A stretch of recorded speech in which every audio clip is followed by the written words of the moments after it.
box. So there's a question that says oil prices don't go down significantly in India at all. The government increases duties and cess whenever there's a massive fall. You're right, absolutely.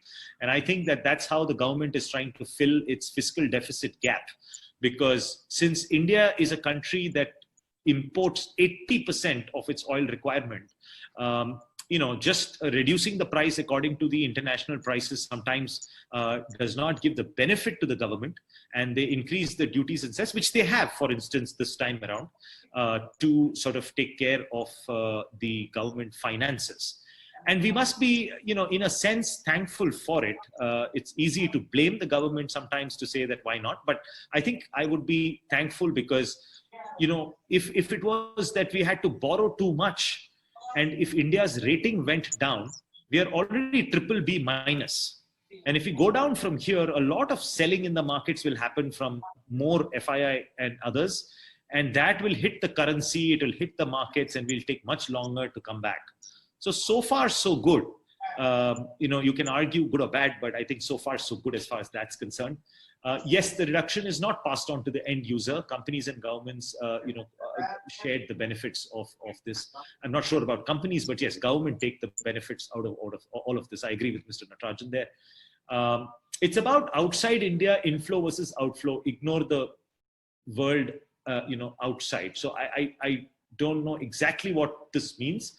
I'm guessing it's about whether we will get inflows from outside. I think it is very important to get inflows from outside as well, whether they be FDI remittances or FII money or FPI money that gets invested. It is important for us. Generating internal income is obviously going to be priority number one over the medium to long term for any government, because in a crisis like this, what gets really impacted is incomes. And people get scared, people get anxious, they save more, they spend less, and the economy therefore takes time to recover naturally. And therefore, will India be able to, or will every economy be able to create income, increase income, is going to be the biggest task for governments. And that is the reason why, reforms that we do to attract a lot more manufacturing, for instance, into India is an important point that I spoke about. Thank you, Mr. Mani. So Mr. Mani also said that you seem to suggest algorithm trading is bad. No, I don't. I have not said that algorithm trading is bad. Obviously, that's the trading that's happening all over the world. I'm just trying to point out that algorithm trading has an impact, and that impact is very, very quick and very difficult to catch. And that therefore is an additional factor to consider to stay invested, because it's very difficult to try to time markets when you have this kind of a trading happen. It's definitely not, well, you could argue, some would argue that there are certain bad aspects of algorithm trading, and we have seen some instances happen of that in the marketplace as well. But these are reasonably stable and well-tested and well-regulated entities, so one may not need to worry too much about it. It is just that it's a reality of life. Just as technology is impacting in every which way, the technology of algorithms in trading also has its own impact, and one just needs to be conscious about it as you take your decision. Arvind says that, gold seems to be doing well. How will it perform in a 2-3 year horizon compared to equity? Difficult to say. To me, gold is always part of an asset allocation. One can't really predict, and nobody can actually predict how something will do, and normally gold reacts to risk in the world. People are anchored to 1971 when Richard Nixon took away the gold standard from printing currency. And since then, the dollar was supposed to be equal to gold. And we all know what has happened after that in terms of the printing and spending that economies have done and increased the debt in the world. So there is a legitimate discussion that happens that the value of currencies might be suspect. According to me, the dollar will continue to remain the currency that the world will trade in. It will remain the major currency to watch. It is always reflective of the ability of an economy to be productive. US is far ahead in many technologies, in academics, in innovation, and productivity and growth compared to many other economies, which is exactly why they are who they are, including being a military strength. Possibly, yes, when risk subsides, the dollar may actually depreciate a little bit from where it is. And this is normal in terms of currencies that happen. Even the Indian rupee could appreciate a little bit, maybe 2 years out. But right now it's in a depreciating mode. And that helps investors in India who are investing in outside currencies, or if you're investing in the dollar, if in case your currency is depreciating against the dollar, because you're getting more rupees to a dollar when the dollar appreciates. So currency, again, is a part of your asset allocation. So what percentage you should have in gold, what percentage you should have in currency is what is important, which is part of your asset allocation. Gold, while it acts as a good hedge against risk, is only, according to me, a part of asset allocation. The reason why gold tends to create so much center of attention is because people believe that if you have a war, you can run away into the forest and the mountains with the gold jewelry and gold in your hand so that you and your family can survive. It's not a correct notion to have, because if every person in the world is not thinking your way, and if you're going to run to the forests and the mountains with the gold in your hand, somebody is going to hit you with a cricket bat on your head and take the gold and run away, because somebody's need who is stronger than you will prevail over, who you are. So it doesn't work as simply as we think, but it is a hedge against risk and inflation, and it's good to have it in the asset allocation. How does, individual grow at 12-18% like the corporate company does? I'm not, again, very sure about what that question means in terms of how do individuals grow at 12-18% like the corporate or company does. Corporates, companies, they operate, if you want to think about what the relation is, the relation is to how an economy is growing. India is like, if it's one country, one economy, there's so many companies within this economy. So whenever you see in the news that India's growth rate is 4% or 5%, and inflation in India is another 4% or 5%. So if you add the two, 4% growth, 4% inflation, 8%, that is what the underlying economy is growing at. And good companies tend to grow at much higher rates than that. And therefore, growth in companies are always connected to how the country is growing. Depending on where their businesses are, it impacts from that perspective. Well, India is probably going to grow negative this year with a little bit of inflation, maybe 1 or 2%. Next year, maybe 1 or 2% growth and 3 or 4% inflation, but eventually it will catch up. So companies may not necessarily grow as much, but there might be some sectors like online education and pharma and some others which might do well, are much better than the growth rate. So it's always a combination of it. But the simple way to think about it is the nominal growth of an economy, which is growth rate plus inflation, and then just add whatever percentage you like to on top of it to think about where corporates should be. Over a long period of time, India has been growing at about 5 or 6% or 6% GDP growth with another 4% inflation, so roughly 10%. And companies have been growing about 4 or 5% more than that, so around 15-ish%. And that's why we think about India over the long term at 15% returns from the market. But these things keep changing. Already Indian growth rates are low. So what you should expect from markets also will become low over a period of time. But I must say here that, again, I did mention it in the presentation.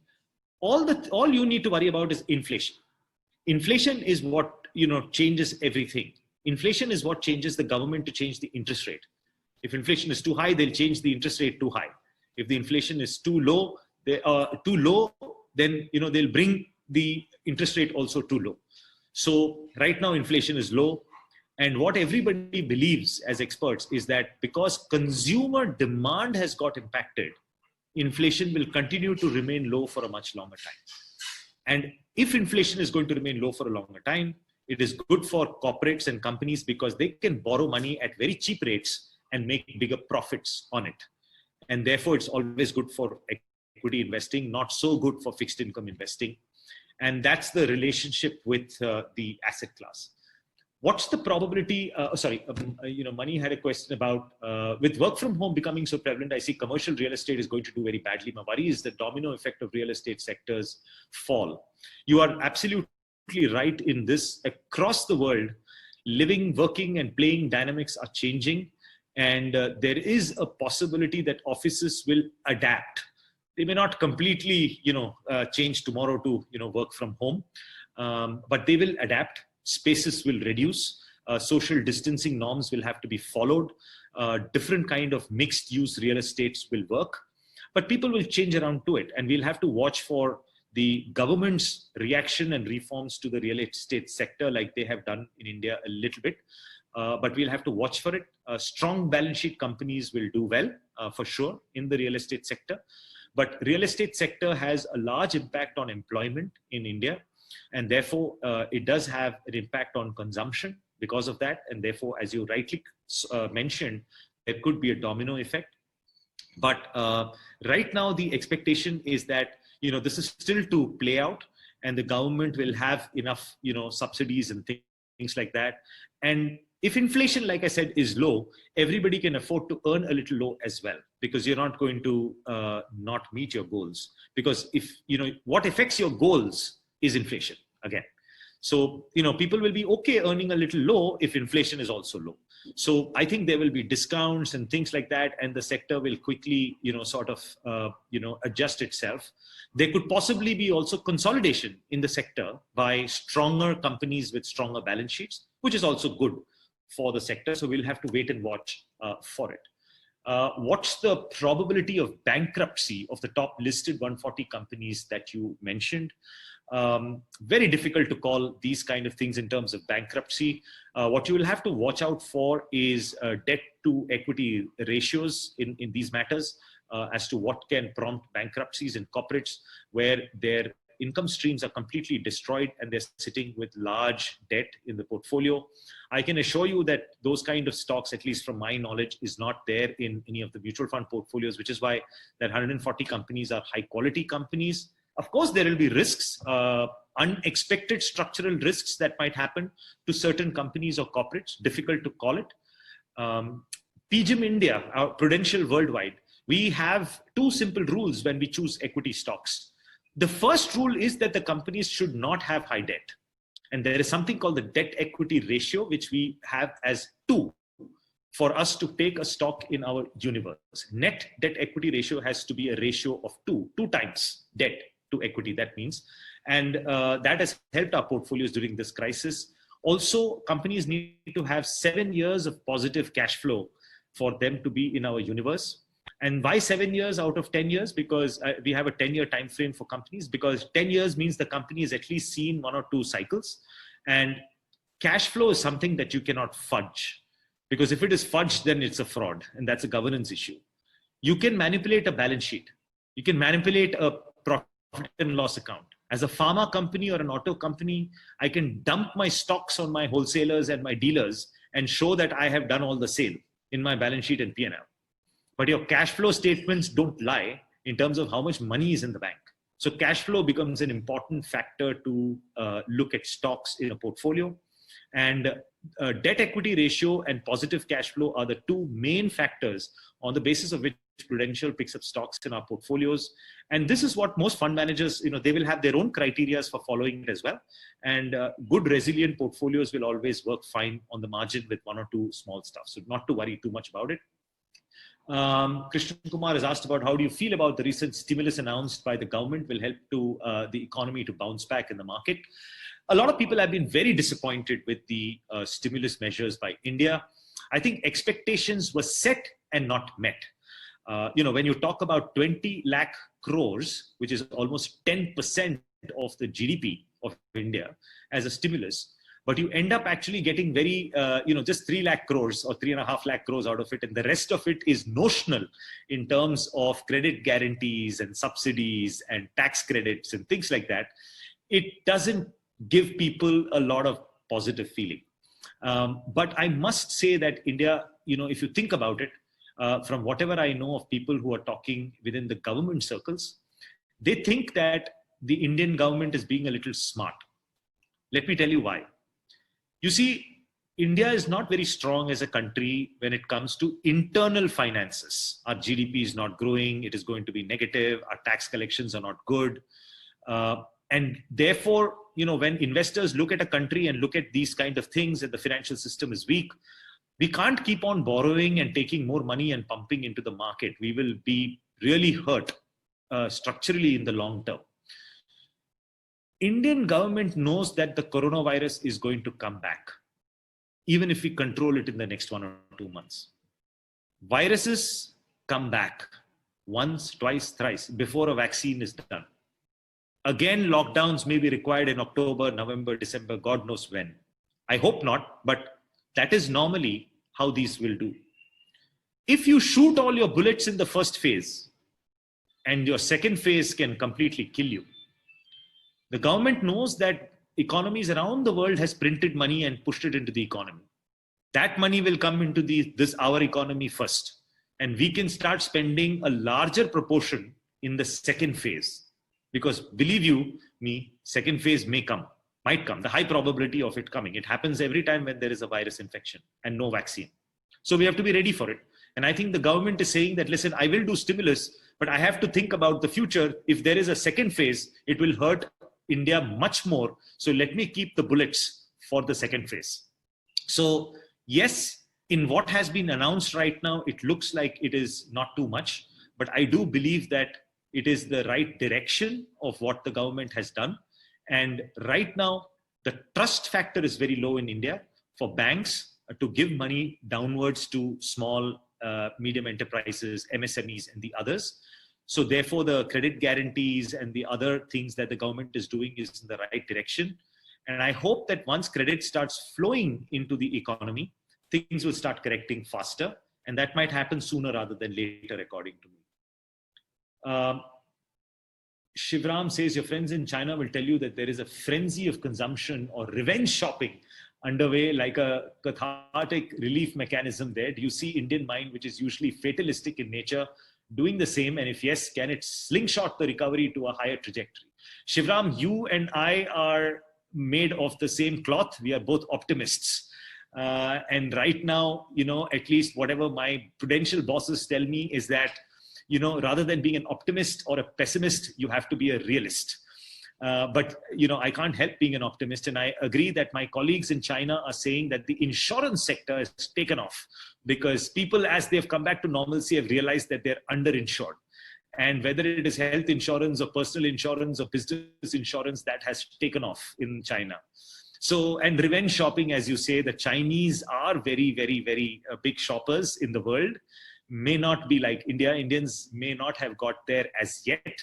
So I'm not sure whether we will get into revenge shopping mode, but it is possible because the new generation in India wants to live life by experiences and, well, I shouldn't say material things, but experiences. And so one doesn't know how that's going to impact. But there is possibilities in certain sectors for, faster recovery when we come out of this, as slowly the economy sort of opens up. Luxury shopping in China has taken off in a big way. So we'll be surprised to find these pockets of, good news that happens that will increase. Say, for instance, the auto sector. People think the auto sector, it's negative for the auto sector largely because people are not going to spend large amounts of money, but the auto sector is made up of commercial vehicles, luxury vehicles, cheaper four-wheelers, two-wheelers, ancillaries, 5 parts to it. Maybe commercial vehicles may not take off because All India Transport Association is saying that, listen, we should not buy more trucks. Luxury vehicles may not take off as much before. But if the wife is going to tell the husband that I don't want you to take a train and go in a crowded train anymore, then he's going to buy a Maruti car to travel to office. In fact, if the wife is going to tell the husband, and the husband is also going to be a little worried about saying that, listen, I'm not going to take a bus or a train because these are all crowded places, he's probably going to buy a bike. And maybe two-wheeler sales will shoot up after this crisis, just because people feel it's better to be alone on a bike rather than go in the bus or train to office. So behaviors can change a lot. One other thing that Prudential is seeing, for instance, is women. Companies have realized that working from home is absolutely fine. Productivity has not drastically fallen. They are pretty okay. That means that there are millions of qualified women sitting at home who took a break from their work to take care of their children or elderly in the house. They're all now available as a talent pool for corporates. and they're not necessarily going to be high cost employees, and they'll be very effective working from home because that's already tested. So salaries for men are likely to fall. So watch out. If these women come into the market and companies decide to go after that talent, which is quite possible. So there are very unexpected changes that we will have to watch out for. But like you, I'm an optimist. So let's look for the right ones. How do you see the financial sector playing out? Sundara has asked this question, especially now that the possibility of some of these leverage companies can have cash flow challenges. Financial sector is going to take a beating. We do think that it will remain subdued for some point of time. Of course, the central bank is standing and giving a lot of help to the financial sector, but not yet enough. NBFCs are, obviously taking a bigger beating. And financial sector was already weak before this crisis. We saw Yes Bank, we saw PMC, we saw public sector banks not wanting to lend. Even now, when so much money is pumped by the RBI, banks are not lending. They're just keeping it with the RBI. So financial sector will probably take a little bit of a beating. But let me give you another perspective. Financial sector is made of public sector banks, private sector banks, insurance company, stock exchanges, rating agencies. And there may be a few more. So when you think about public sector banks, maybe it's not going to do too well. Private sector banks were doing well before the crisis, will continue to do well after the crisis because they have been much more prepared, much more technologically driven, much more resilient to getting market share. So maybe they'll do okay. Insurance is going to definitely do well if the China example is going to play out. Exchanges are doing well as trading and transactions take place. Rating agencies are doing well. So when you take a sector, there are so many individual parts of the sector that some part may not do well, but some other part may do extremely well. So we'll have to watch out for the whole, but it is a very large part of the index. And therefore your question is extremely valid. And we think that the financial sector will still go, overall financial sector will, while it will go through stress over the next 2 to 3 years, much more. Certain subsectors of the financial sector like insurance or rating agencies might probably do better. And that's where, we are positioning our portfolios. There's one point saying we cannot compare with China on the comeback from COVID because there is a vast difference in terms of adherence of rules. For India, it is going to be more than a year to come back on the economy. My question is whether it is still safe to invest in MF in view of the Franklin Templeton issue. If there is one industry that is the most transparent industry in the country or the world, it is mutual funds. And when it becomes trust issues related to anything, I think that transparency is what you should expect. And I think that Franklin Templeton did face an issue. I don't think I can defend them. As a mutual fund person, I can see the logic of the steps that they had to take in the situation that they were in. But the fact is that Franklin Templeton also gave excellent returns to investors who've been invested with them for 25 years, but they got caught in a situation which you could argue that their risk management system probably were not picking up these signs much earlier. So it is a risk management issue and not an issue about Franklin Templeton or anything. If you believe that the risk management that is being done in your portfolio, the diversification in your portfolio is good, then I don't think one will need to worry too much. Let's look at a portfolio that is made up of, maybe about, say, 50 companies in a portfolio, each being 2% in a portfolio. So you have a 100% portfolio.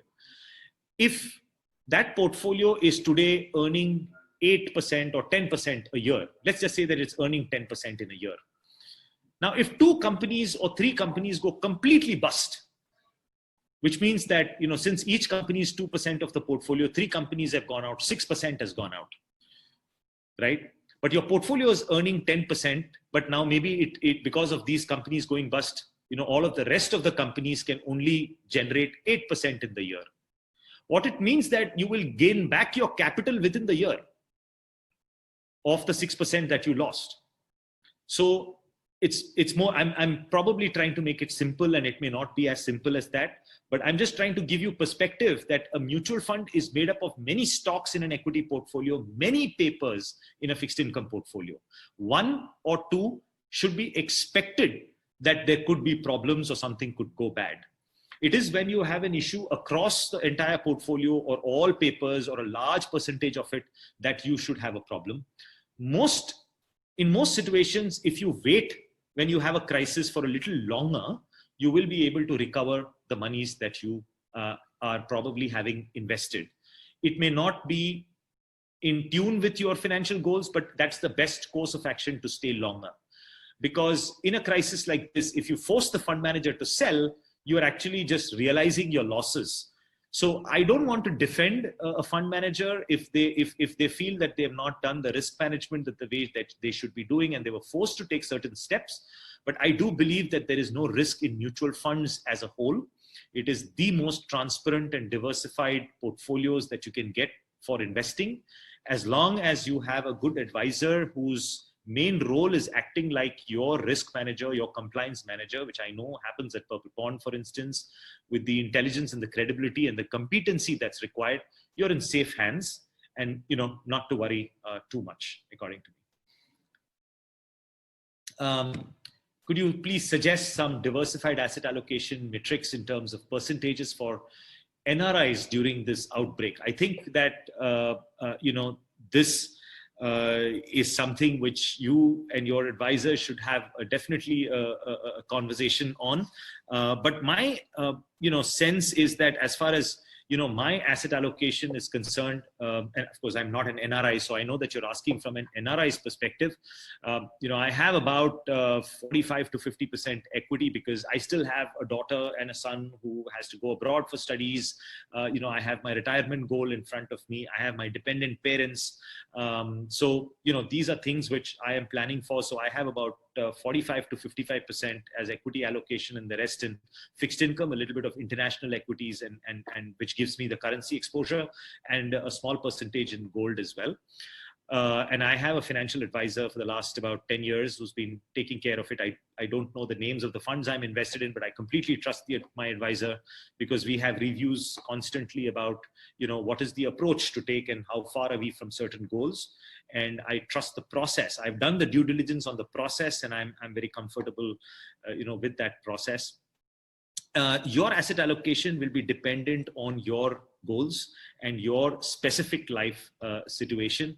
I don't know how to give you a broad, sort of sense on what it should be. I usually, from an India perspective, I do talk about having at least 10 to 15% in international equities, around 5 to 7% in gold, and the rest in fixed income and equity, with a larger bias towards equity, because I think that's the ultimate asset class to have in an asset allocation. So I probably say there, and that's it. I think that if you have any more questions, please, you can maybe ask me. But those were most of the questions there. So I'm probably going to hand over the phone back to Rakesh, and then Rakesh just told me that my name is showing as my daughter's name here. So let me rename it to my name. My daughter keeps using my laptop, and I didn't notice that it hasn't changed. But there you go. So I've changed it. But please go ahead, and I'll be happy to take questions if there are more in the chat box. There's none so far. I hope that I have given you some perspective and given you some answers. But over to you, Saravanan, if you have any further questions or if you have any comments to make. Rakesh? Yes, I'm unmuted, Saravanan sir, as well. Yeah. Good evening, everybody. We had a wonderful session. Almost it is 90 minutes from the time you logged in. And Mr. Ajit has also very patiently has gone through all the questions, his presentation and the questions he has taken us through. And I think you had 90 minutes of dose, which you will try to recollect, digest, and take your views. As he has said, it's common sense. Please revert to us if you have any specific queries. We can always talk to Mr. Ajit. We can always get the answers from Mr. Ajit. Yes. And over to Rakesh. Thank you everyone for having logged in and made this session a fruitful session.